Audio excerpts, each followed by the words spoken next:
Now, this is what Giza looks like. Okay, you got your Khufu's pyramid, Menkaure, and Khafre, or Khafre and Menkaure. Okay, now this is the CPU. This is the north bridge, and this is the south bridge. Okay, how ironic that it looks like a motherboard. Okay, this is a heat sink and a fan. They go on the CPU to keep it cool using thermodynamics. Okay, we use these on thermoelectric generators.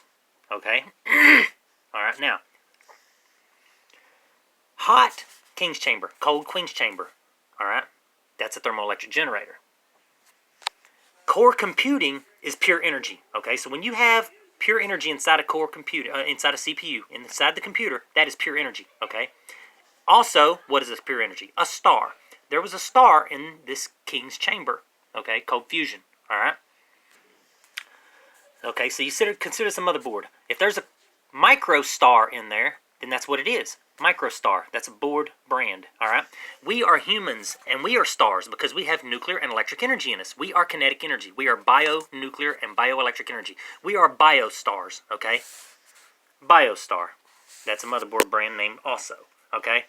I mean, yeah, these may be coincidences, but I just don't see it as coincidence, considering all the technology makes perfect sense. All right. Now, here's what the Ark of the Covenant resembled. All right. Looks like a thermoelectric generator. It's built like a thermoelectric generator with an open arc for the spark or the plasma, okay? Like an arc welder. But it's got P-type and N-type material in it. That's the 369, Tesla's 369, all right? If you do the math, you'll find out this is the perfect P-type and N-type material to get a thermoelectric equilibrium. All right, now this is on all kinds of in hieroglyphs, okay? It's the Ark of the Covenant, all right? Ironically, Aaron's rods were fit inside the Ark of the Covenant. Now, I always thought this looked like nuclear rods, okay? I thought it was nuclear rods, control rods in a nuclear reactor. I was like, wow, it looks like that. And I started doing some research and found out that Aaron's rods were contained in it. That just kind of, God, that just made too much sense. All right, the pot of manna inside this, okay? You need alpha radiation. You need alpha particles. Radium glows green. Manna supposedly glowed green, okay?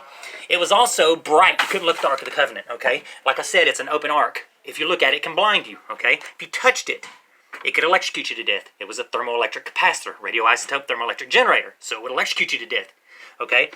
It made people's hair fall out, stuff like that. It was actually nuclear. It was radioactive, okay?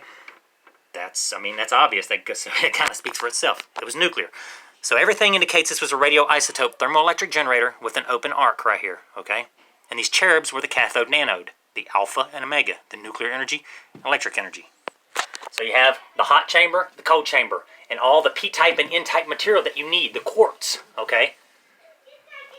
Now that is going to be the conductor you need to be able to transfer all the energy and filter out all the heat and sound and energy using that quartz to the Queen's chamber, which can be transmitted to a capstone to the atmosphere, okay? I don't know where the capstone's at. If I knew where it was at or knew anything about it, I could really put this into perspective.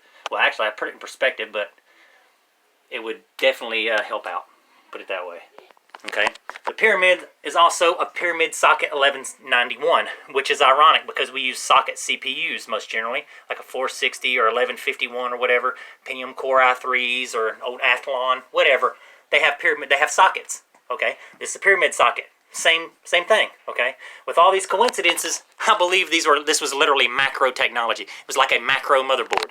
And pure energy, core computing, like this is a big main CPU, core computing is pure energy. That pure energy was inside there. So it was a radioisotope thermoelectric generator with an open arc inside a larger thermoelectric generator, okay? The pyramid has all the same parts as a Tesla coil, okay? So it's a transmitter. Damn, these kids. Okay.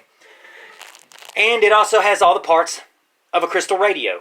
And that is a receiver. Okay, so it's a transmitter and a receiver. So it receives atmospheric energy and also solar energy and such from the atmosphere, the surroundings, and this thermoelectric generator. Okay?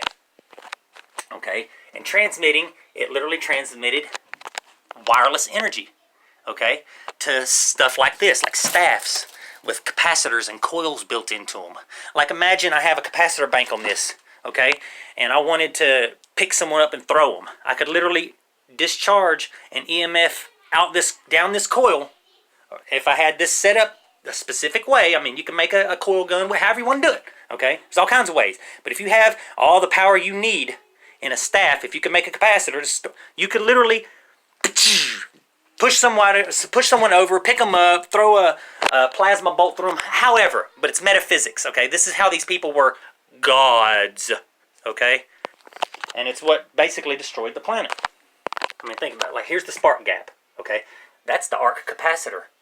Ironically, the arc capacitor, what, in Ninja Turtles? The flux capacitor in Back to the Future. And ironically, 88 miles per hour. Look, radium is 88. All right? I mean, it's almost like they're saying something.